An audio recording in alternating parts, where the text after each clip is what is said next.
Come here. Welcome to the Famous Foxes Aftermath Show, live every Sunday on Leicester Fan TV. Come on, you Foxes.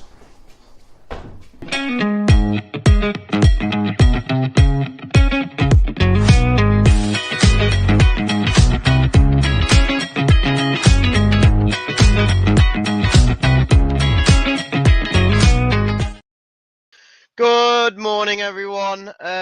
This is the Foxes Aftermath Show. Good news, we've heard over the week that Venice Joy has been sacked, but the final countdown is coming in. Who is next for Leicester City?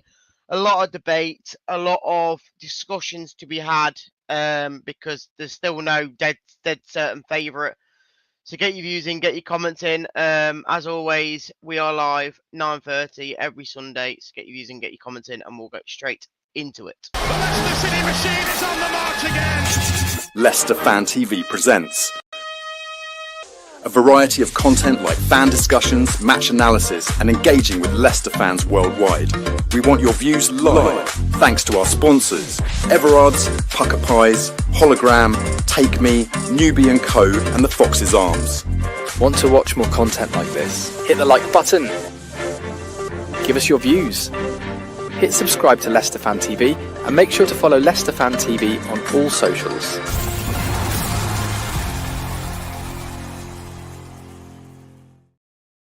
Yes, as always, good morning, everyone. Thank you for getting out your beds, or even if you're still in your beds watching me.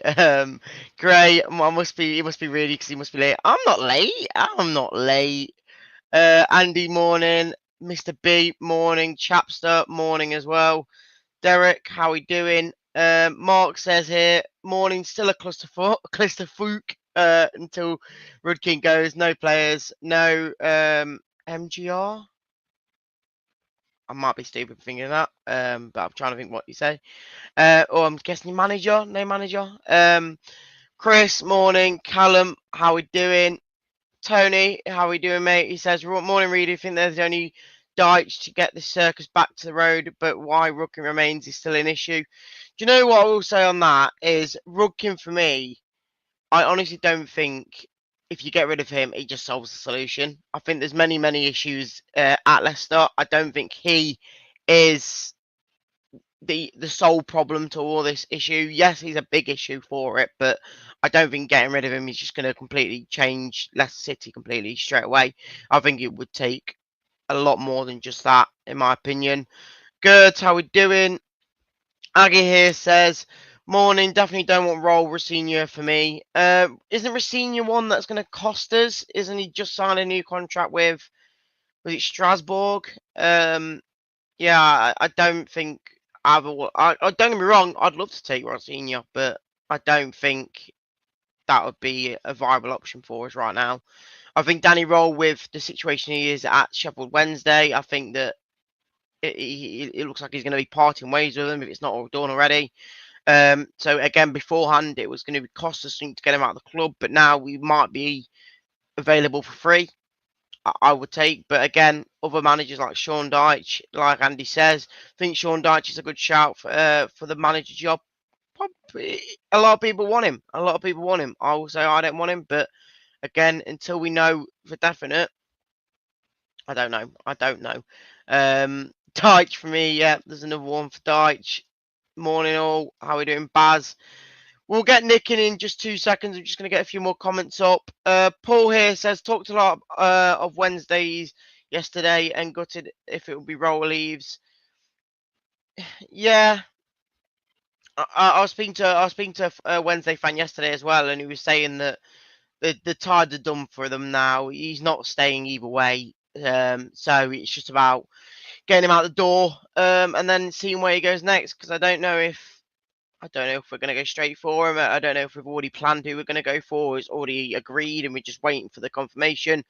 That's why I've put the final countdown, because again, on Tuesday, when it does come to the new financial year, is that when we're getting announced? Because I feel like it's a bit of a weird time that we announced Rude.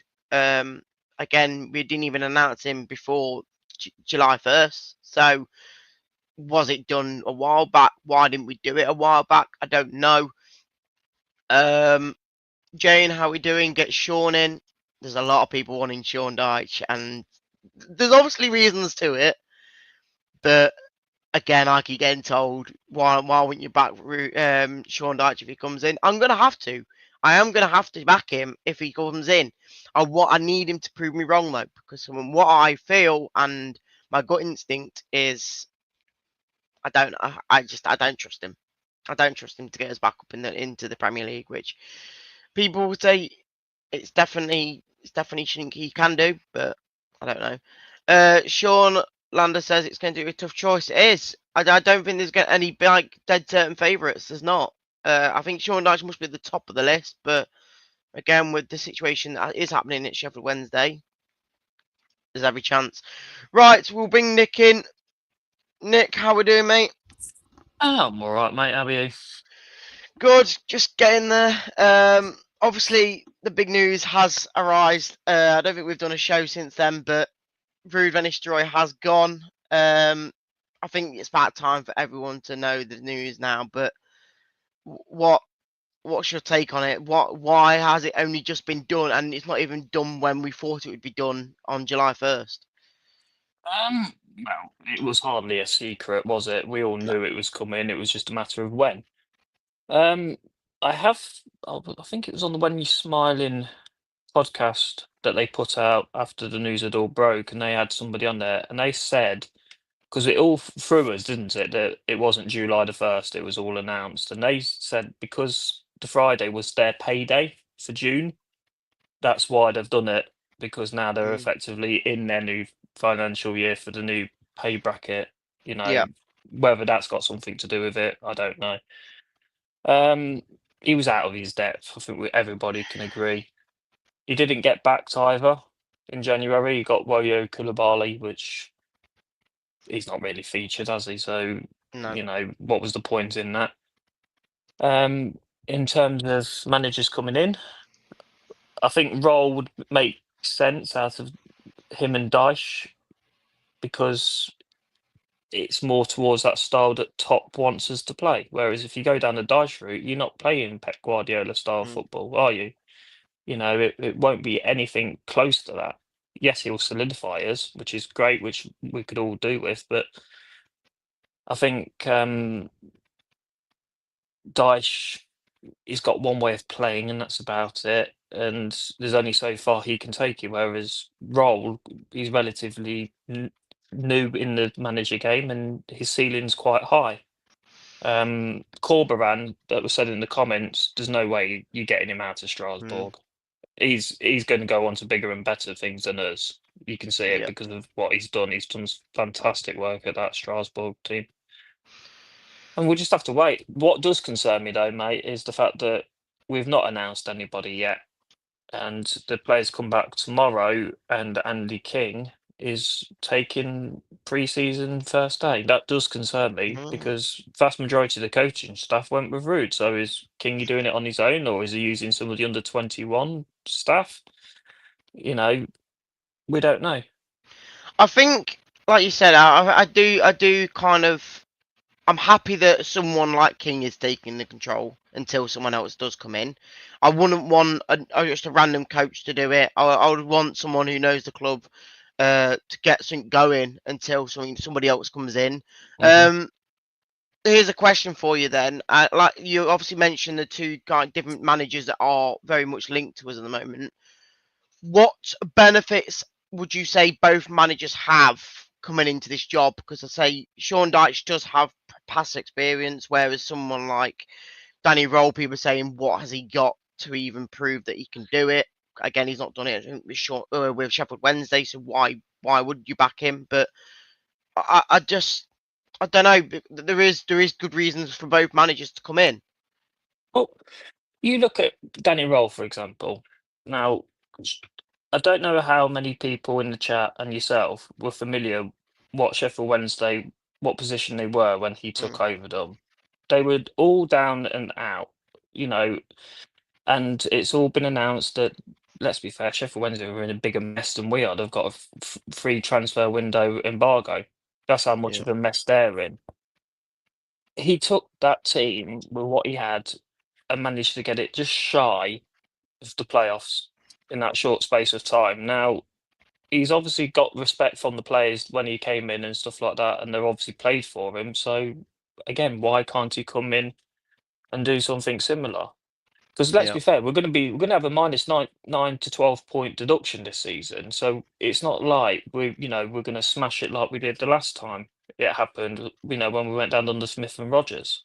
Yeah. We need somebody that's going to, because it could get to that stage, Reader. I know you did your fixtures release on Thursday and stuff like that, and you were saying, "Oh, this bracket looks as if we don't know what's going to happen yet, mate." And No, I get you. we don't know what players are going to go. There's rumours of Cody going to Rangers.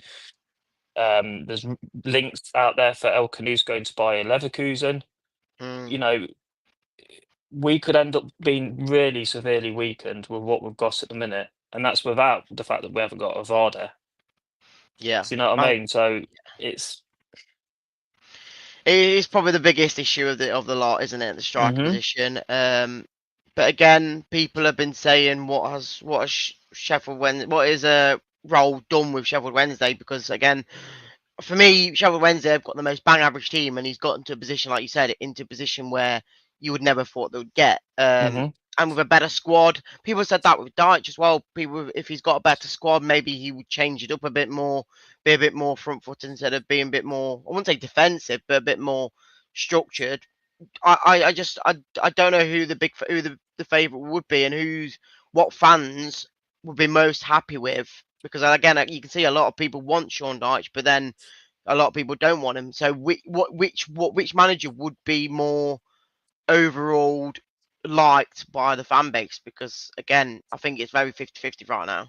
I don't think you're going to get anybody realistically that's No. going to be 100% behind the manager. There's always going to be little groups here and there. You'll get some managers that come in where vast majority of the fan base is behind, but then you get some that can't stand that manager.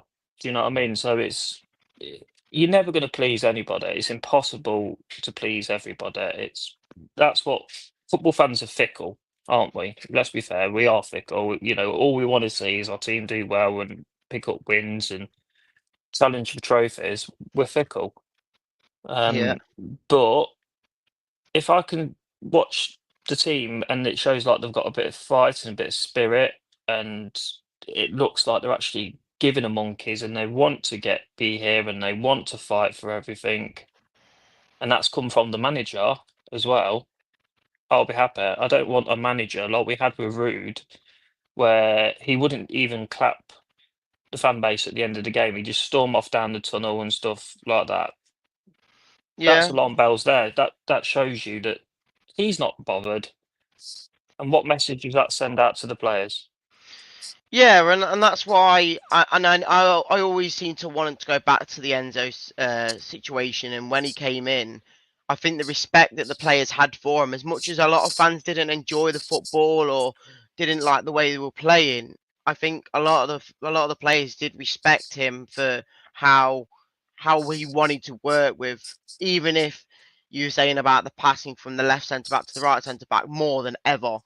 There was obviously reasons for it, and there was obviously a structure to it, and maybe it was a bit too extreme at times. But someone like, for me, Danny Roll would come in, and as much as he's not like Sean Dyche in, again, setting the standards and just making sure we've got things from the basics right, he will adapt. He will try and combat whoever he's playing against and try to make sure that whatever we do is going to beat the team against us. I'm not saying Sean Dyche won't do that, but we need a structure and a way of playing, not like passing football, but a way of playing that's consistent, that we can't always go into a game thinking this is awful. We need an identity, Reader. Yes. Let's be fair, that was lacking massively last season. I even said that to my short video I sent out on Friday after the news. The identity was lacking. What were we last season other than a mess? Because we had no way of playing it. The formation changed. It was a 4-3-3, then a 4-2-3-1, then a 4-3-3, then back to a 4-2-3-1. I think Roll as well. He'll utilise the youth. I think under a Danny Roll team, you'll see the likes of a Jeremy Limonga, a Jake Evans, a Ben Nelson. All these players that are highly regarded in the youth setup and have done well. I think they'll be utilised next season on the roll. Whereas Dyche, he's got that sort of stigma against him where he doesn't use those players. He prefers his seasoned players, shall we say. Jordan Ayew and Dakova Reed, for example, will be his wet dream. That's how excited he'll be to have those two. Who's that, Sean Dyche? Yeah, this is where people were saying, "Oh, why do you think you'll do this and why not?" But I just have an instinct that first game of the season against Sheffield Wednesday, if Sean Dyche is in charge, instead of playing the likes of Mabadidi and Fatawu, who showed qualities in the Championship last time, he will start the likes of Bobby Reed, Ayew on the wings. I don't know who up front, but again in the midfield, you'll probably have Chowdhury's a bit more shithousery in a way, which I wouldn't mind. But again, these sort of players that you just don't know if should normally start, but because of experience and even like Suter, not most technically on the ball, but he's a big guy who can just head the ball out. Do you know what I mean? This is my worry with Sean Dyche. I get what you're saying, dude. And to be perfectly honest, I do think you need a little bit of that Hauser in your squad. I think it helps. But I don't know.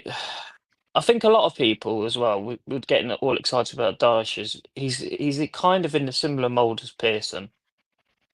Yes. I think that's where the love comes from. We don't know. At the end of the day, you don't know what's going to happen until it's all announced, and you never know where you're going to be after about 10 games into the season anyway, because, the season starts, the window's still open. We've got this big cloud again financially over us for the second season on the trot.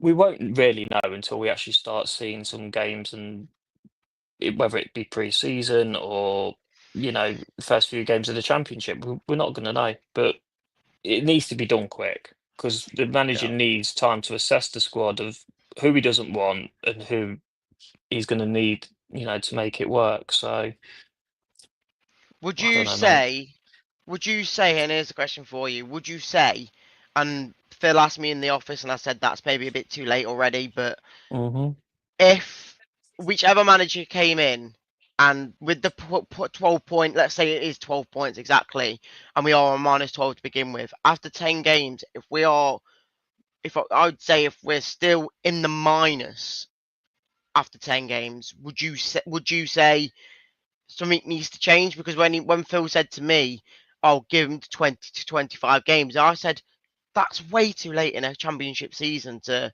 start changing things up. I said, if you're not ready, get going and ready after 10 games, looking like you're going to go somewhere, for me, I'd say you've got to start changing it quite early, because you do not want to be in a position where you're halfway through the season and you're looking mid-table at best. Would you say you need to change? I know we've not even got a manager yet, so why are we even talking about getting somebody gone? But in the season where we're getting a point deduction, what would you say is good enough to be in a position when after 10 games? And look, I'm a realist, mate, because I honestly think this season is going to be a hell of a lot harder.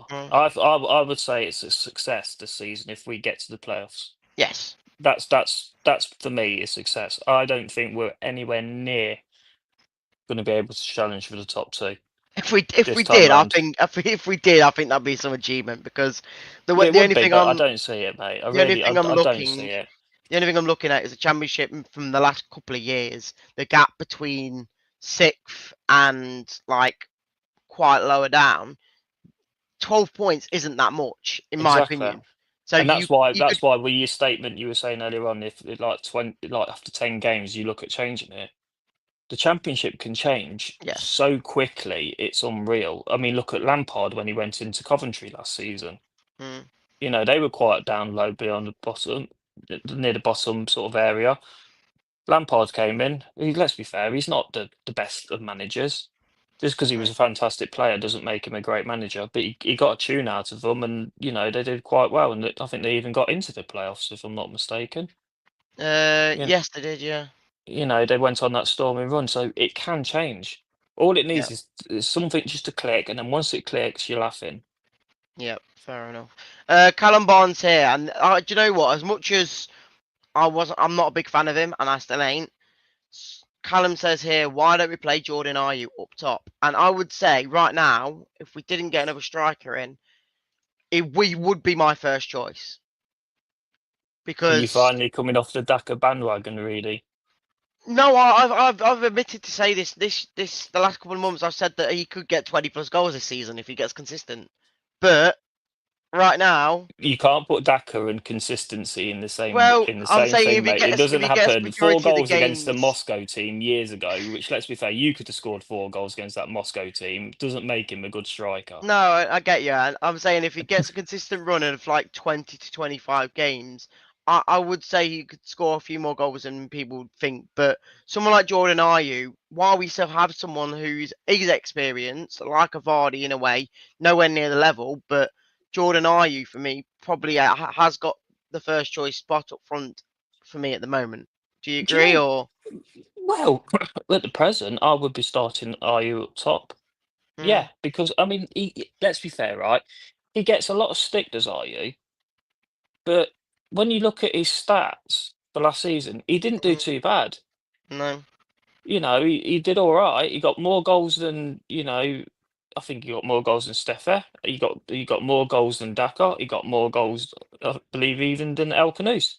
Mm, You know, even if we do bring in another striker, I don't think an Ayew on the bench to come on after 60 minutes or so is a yeah. bad thing. When you're chasing the game, Yeah. it's a different option. He's a different type of player. Yes, he's not the speed demon he once was. But I tell you what, you got somebody he'd do quite well in the championship with Jordan Ayew. Yeah, Ben Morgan does have a bit of a different idea. He said that Mavididi up top with Monger on the left. I guess you could do that. Mavididi has played up front before for Montpellier, but again, I I don't know feel who do like you play on the left wing. he said he does say Monger on the left, which again I know he's not actually a left wing. I think he's more of a right, but I don't know. I feel like you can't be forcing these youngsters in. I get the point of using them and utilising them. I would much rather see Mavididi and Fatawu start on the wings and then see the likes of Monga and Jake Evans if he does come on, coming in from the 60th, 70th minute and impacting the game. I don't think you really start with them the whole season. I think I that's a think bit too far stretched in my opinion. I think Stefe, well, I don't think he's an out and out striker. It wouldn't do too bad for me in that 10 position, just behind Mm. the striker.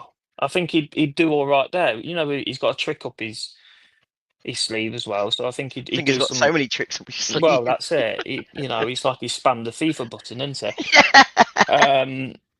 But no, I think he'd do well. I don't think just lobbing him up top on his own, and Mm. because let's be fair, Vardy was doing it for years where he wasn't getting the service and stuff like that, and everybody was thinking Vardy was having a bad game and this, that, and the other. Well, in reality, he wasn't getting the service where it wouldn't take long before people were hounding Steffi out saying, "Oh, he's crap as a striker." But if Yeah. you're not getting the service, there's no point, is there? Let's be fair. So no, I think he'd do better in the just behind the striker in that number 10 role. Because I honestly think El Canoes has gone. I really do. He will be I hope gone, not. mate. He I will hope be because not. we've got to raise capital for the transfer window. No, He'll be I gone. agree. Hermanson will Yeah. be gone. Cody will be gone. No, I do agree. Last topic of the day then, and I'm going to bring it up because there's been so much speculation on whether it will happen or not. Abdul Fatawu, will he be just as good as what we know him now he's had his injury? Because a lot of people are saying he might not be anywhere near as fast or as good or anywhere near as impactful. What's your take? Because for me, personally he's my favourite player at the club, even though we couldn't see him at all last season. He just is a shine of a bit of a shine of the light, isn't he? He doesn't Yeah, he he is. doesn't look mad or sad in any way. He always seems happy. And do you think he'll still be as romping as he was last time in the championship? Um, I think, as I say, if you get a good pre-season behind him, I think he'll be all right. I mean, it was an ACL, weren't it, that did him? Mm, Um, you know, back in the day, especially before you were born in the 90s, an ACL injury, that was your career was mm. over. So it's amazing what they Yeah. can do now. Stevie Walsh, for example, legend of the club, amount of ACL injuries he had, and he had to work so hard to get back to his, and he did get back to his best. But I think Fatawu will be just as smiler, just as speeder, just as dangerous as he was the last time we were in the Championship. He just needs to get a good pre-season under him and hope. We've all got to hope that he doesn't have a reoccurrence of it, because that's always the danger. Yeah. You don't want a player now who's going to be injured every couple of months, do you? Well, look at Ricardo. Yeah. You know, He, he, fantastic right back, and he will still, and for me, he's still my first choice right back starter for me. But you've always got that worry. Easily a game or two away before he's out for another 2-3 months. That's what worries me. See, he's another one that, again, was rumoured to go when we first got relegated. His obviously agent came out and said he's looking for a bit more of an ambitious place to go to. Again, if he does stay, I agree. I think he is our first choice right back. I think he's still got the quality if he's fit enough. But someone like, again, I have a really weird feeling that if Sean Dyche comes in, he won't be. It will be someone else in that position. Is a bit more not defensive, but a bit more right back and not more let's get forward with a player who can probably go a bit more forward with it. I don't know. I'm not trying to say Dyche is the wrong man, but I just feel like you have concerns, Reed, which is fine. I definitely have Everybody's got concerns. the right to their own opinion. Well, at the end of the day, mate, we've just got to hope and pray they actually get the appointment right for once. Yes, I think that's And the they only do thing. Whoever it is, if it is Sean Dyche, we've got to get it right with him. Yeah.